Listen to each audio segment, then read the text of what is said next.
Hello YouTube! Welcome to another Swiss Army knife tip and trick video. In this episode I want to show you my favorite technique to ignite the fire with a fire steel like this or this.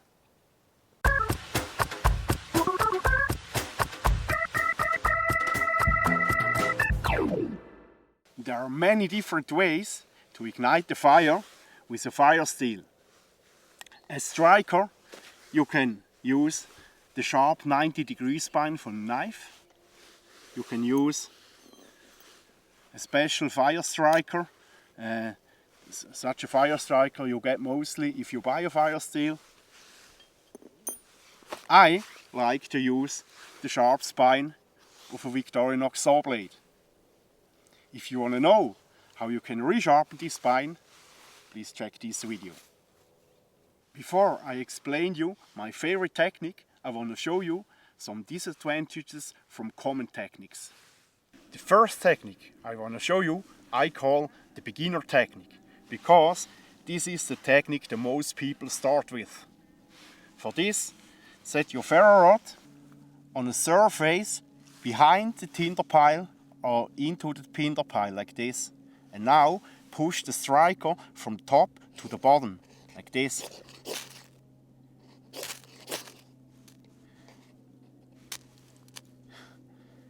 Or make a pump motion like this.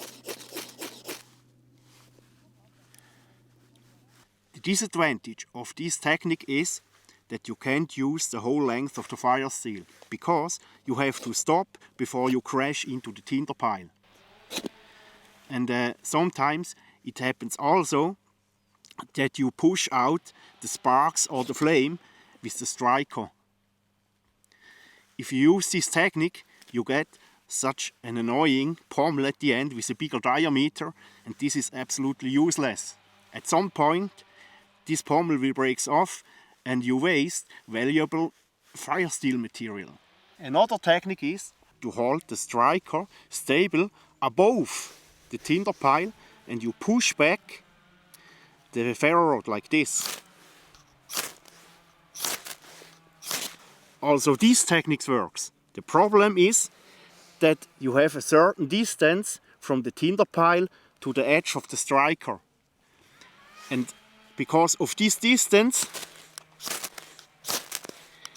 the sparks can spread everywhere and the sparks lose heat and energy on the way from the edge to the tinder pile.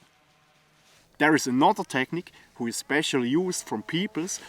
They use the 90-degree spine of their fixed blade as fire striker. For this, hold the fire steel like this and place the top of the knife on your thumb.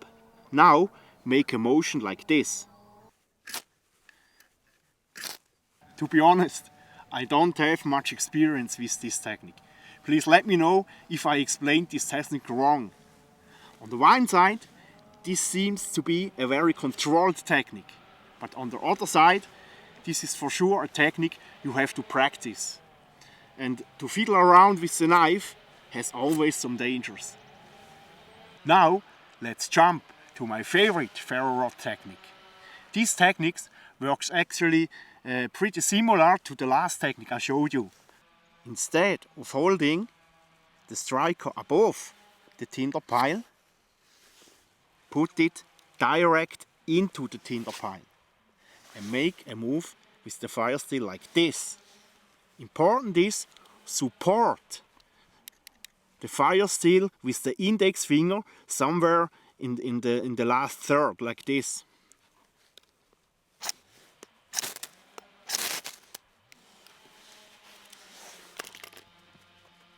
This technique has 3 advantages over the other techniques.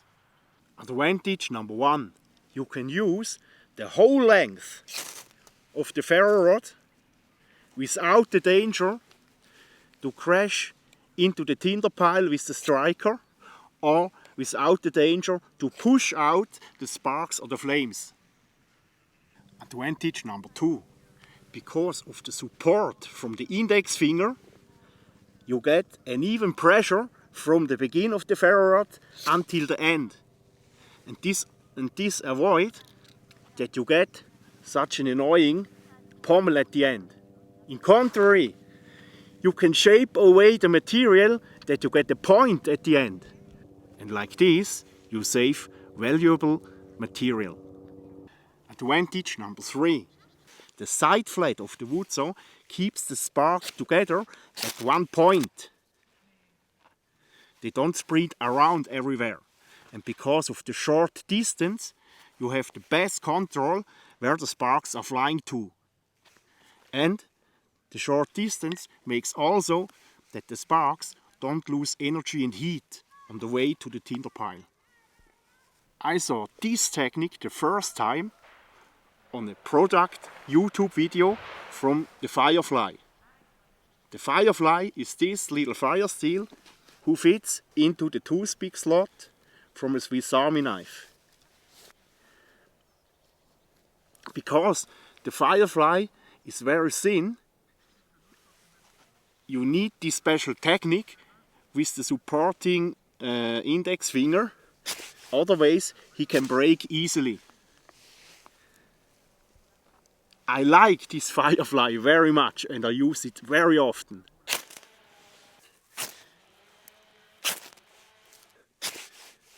Without being aware of it, I transferred this technique from the Firefly to my normal fire steels. Recently I saw a video from Sepp Fischer from the YouTube channel Waldhandwerk, and he explained exactly this technique, and he saw that this is his favorite technique. So Sepp put in words what I was feeling, and thanks a lot Sepp for this. The link to Sepp's wonderful YouTube channel you find here or here. So my friends, that's it for today. Thanks a lot for watching and don't forget to subscribe to my channel. See you next Friday again. Ciao!